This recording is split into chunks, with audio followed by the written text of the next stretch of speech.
And so I think the future of the Republican Party is staying true to our values because, oh, by the way, we're on the side of free enterprise. We're on the side of low taxes. We're on the side of great schools that empower parents. We're on the side of law enforcement. We're on the side of a world that needs America on the center stage because America makes it safer. And we're on the side of freedom and liberty and independence. We're talking about Glenn Youngkin, the former investment firm executive turned governor of Virginia, who hit the ground running a few months back and has quite a story to tell about what he's already accomplished in the state in which I used to live. So joining us tonight from Richmond, Virginia, welcome back to Centerpoint, Governor Glenn Youngkin. Good to see you, Governor. Doug, thank you for having me, and we'll take you back into Virginia anytime you're ready. Okay, I'll come for a visit at some point. Governor, I want to ask you about some of the initiatives that you have launched or are launching in Virginia. But before we do that, I want to get your take on the latest news of the day, probably the biggest story today, and that's President Biden's decision to forgive $10,000 in student college loans per student. 43 million students will benefit from this. 20 million of them will have their student loan debt entirely wiped out. Good call, bad call? Well, I think it is a nice thing to do. I don't think it's a permanent solution. And by the way, someone's got to pay for it. And I think we continue to see the Biden administration literally print money and print money and print money. It's why we have the inflationary challenges that we have.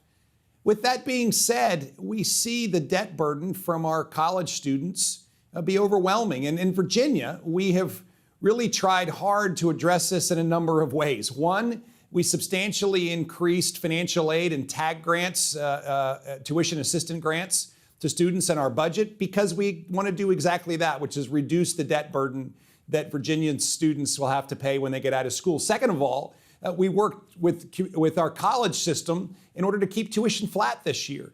And all but 2 of our colleges have gotten back to us, our state-run colleges, and they're going to keep tuition flat this year in order to make college more attainable and affordable for folks. And finally, and I think this is critical, is that we are working on alternative pathways for students so that they don't necessarily have to go right to college, but instead could get a 2-year associate's degree, go to work in an internship or an apprenticeship, earn a credential right out of high school and go straight to work so that we can begin to bring down the overall cost of higher education. This is a huge challenge, and I think that collectively we can lessen the burden on all of our college students. But the key here is to make college attainable and affordable, and for there to be great opportunities for Virginia college students particularly to live, work, and raise a family in the Commonwealth of Virginia. You know, I think a lot of parents are beginning to realize that the payoff for colleges is just not there anymore, with students incurring this kind of debt for educations which serve no real purpose in the practical world. I want to turn to a different issue right now, one which your political future may hinge on in large part. It is this partnership for Petersburg. For those of our viewers who don't know about Petersburg, Virginia, it is symptomatic of a lot of decaying communities and cities across the United States. Let me just run through some of the stats and then get you to go into a little bit more about this partnership for Petersburg. Citizens in Petersburg, Virginia, live an average of 12.9 fewer years than the average Virginia. Cancer deaths are 42% above the state average. Sexually transmitted disease, 42% above the state average. Violent crime, this is unbelievable, 344% higher than the state average. And homicides, 900% higher. So tell me about the partnership for Petersburg, and especially how your belief in Jesus Christ and your faith and your wife's faith, and how you're enlisting the faith community to achieve what you want to achieve. Well, Doug, let me start by just reflecting on those statistics that you just read. And you can't listen to that without your heart breaking. Because what comes with all of those statistics is a recognition that hope is awfully hard to find in a community that suffers like that. And so my journey with Petersburg started back in February. We were there at a roundtable talking about health outcomes and vaccines and COVID. And I formed a real deep relationship with the leaders of Petersburg. Our elected leader, the congressional or delegate elected leaders there, Kim Taylor, the mayor, and all of the board of supervisors, not to mention the police chief and the sheriff. And what came out of a series of meetings in my own private prayer life was just a real recognition that there has to be a different way. You know, most of the time there's a single government program. And I just don't believe that government programs fix things. What I do believe is when communities come together and they aggregate all of their God-given skills and capabilities, amazing things can happen. And so we envisioned a very different approach here, which is to develop comprehensive relationships, to make comprehensive change, and to do things in a comprehensive way. And so on 6 different pillars, on education, on health outcomes, on crime, on job growth and economic development, transportation infrastructure, and oh, by the way, pulling in the vital faith community in a city like Petersburg, all combined to bring a framework where we then have 42 different initiatives that are supported by 61 different partners. That's excluding the government entities, to come together for a comprehensive approach to change Petersburg. And we've already seen it in action. We started our law enforcement initiatives a few months back. And working together, what we've seen is a 56% decline in the murder rate in Petersburg in just a few short months. And that has been just such a fundamental change. And so this collaboration of state government, of local government, of businesses, of nonprofits, of the faith community, of other non-government organizations, all coming together in a focused manner, I think can result in fundamental change and a new path forward for Petersburg. It was incredibly exciting this week where we all came together in Petersburg and hundreds of people stood on stage, signed a commitment, really a covenant that's based on relationship and an obligation to one another in order to mutually work together to make major change. This is something that's never been done before, and I am so excited about the comprehensive nature of bringing Petersburg to a next level and a new day. It's got to be a little bit frustrating in the sense that Virginia, you are limited to 4 years in office by the Virginia Constitution. You can't serve any more than that, at least consecutively anyway. You could run again.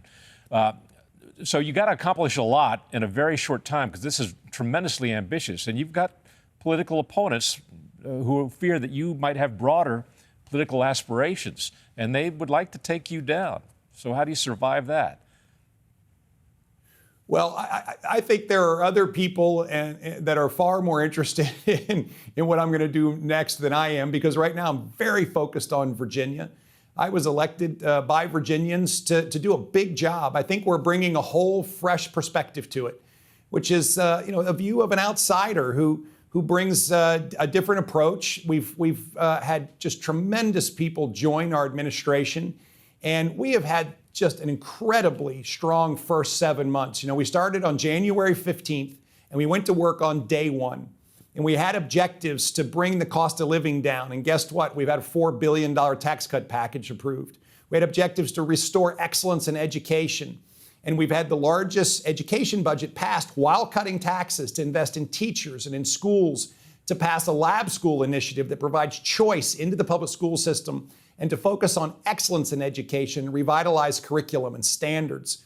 We're focused on bringing crime down, and we've added $400 million in to give our law enforcement heroes necessary raises. We back the blue in Virginia, and we stand up for law enforcement, and we're going to get crime down. And we're making government work better. You know, I fundamentally believe that the role of government is to serve the Virginian people. It's a government of the people, for the people, by the people, not a government that's supposed to tell the people what to do all the time. And this idea that government can do this in a different way, and we can do it more efficiently and better, I think is just the beginning of major transformation in the way Virginia serves, the Virginia government serves Virginians. So I am incredibly optimistic about what we can get done. I actually understand I only have 4 years. I have a clock on my desk that ticks down 4 years by the second, and I understand that We have a limited time. We've been granted a license to lead, and I sure hope to do as much with it as we possibly can. I can't let you go without asking one more question about the leader of the Republican Party, the National Republican Party, Donald Trump, whose home in Mar-a-Lago was raided recently by the FBI. That has served to, if anything, at least among Republican circles, to thrust him into a more prominent position, suggesting that has inspired him to run again. You kind of thread the needle when it came to Donald Trump and your candidacy for governor in Virginia. You welcomed his support, but at the same time, you kind of kept him at a distance. Is he a help or a hindrance to the future of the Republican Party? Let me begin with there is a blueprint that we put together in Virginia that is about bringing people together. And I think this is the future of the Republican Party. And we were able to bring together forever Trumpers and never Trumpers and independents and a lot of Democrats around those kitchen table issues that I just went through: law enforcement, safe communities, education, cost of living, good government, and bring people around solutions that are American solutions, Virginia solutions, and not just Republican solutions. And so I think the future of the Republican Party is staying true to our values because, oh, by the way, we're on the side of free enterprise. We're on the side of low taxes. We're on the side of great schools that empower parents. We're on the side of law enforcement. We're on the side of a world that needs America on the center stage because America makes it safer. And we're on the side of freedom and liberty and independence. And I think that's the future of not just the Republican Party, but of America. I think President Trump is going to do what President Trump thinks is best, and that's his decision to make. And I think my job as governor of Virginia is to deliver for Virginians. We had a unique way of running our campaign last year that really focused on voters, focused on outcomes and results, and I think we have been incredibly blessed to be able to be in office and to have great momentum in delivering that. And I look back to really the foundation of all of that, and it is my faith. Mm-hmm. And you know, my wife Suzanne brought me to faith when we were engaged and changed my life. And the Lord Jesus Christ is my Savior. And every morning I wake up and I thank Him for putting me in this amazing opportunity to serve. And then I ask Him for help to guide our steps and to inspire our thoughts that represent His will, not mine. And I just find that there's great comfort in that every day. And so the future of the Republican Party, I hope, is one of bringing people together and charting the path that delivers on the American promise. And I just think that our best days as a country are ahead of us and not behind us. And I can't wait to see them unfold. Well, Governor, we'll be watching the rest of your term and what your future holds. And we also wish you the best of luck with the partnership for Petersburg and all the partners who are involved in that, regardless of their position on the political spectrum. Thank you so much, sir. Thank you so much, and I hope you have a blessed day. Hi, I'm Doug McKelway, and thank you for watching Centerpoint. We hope you enjoyed this video. Make sure you hit the subscribe button and tap the bell icon so you're notified every time a new video is posted. Leave a comment below and keep the conversation going by sharing this video with a friend who needs to see it. Thanks for watching. We'll see you back here tomorrow.